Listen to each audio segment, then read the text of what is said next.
this video, I want to look at the big picture, how Cloud Backup runs in your deployment. Cloud Backup can be deployed in three ways. It can be operated as SaaS, dark site, or on-premises deployment. With the SaaS model, Cloud Backup is deployed in the public cloud, providing a fully managed backup service. The software is updated automatically on a monthly basis, giving you the latest and the greatest product updates from NetApp. The second option is to deploy Cloud Backup on-premises in a totally disconnected network.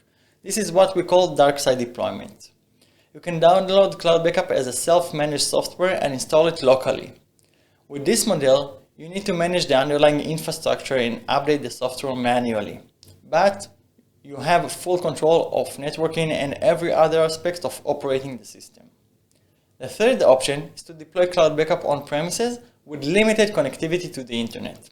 This is a combined approach that gives you a little bit of both previous options.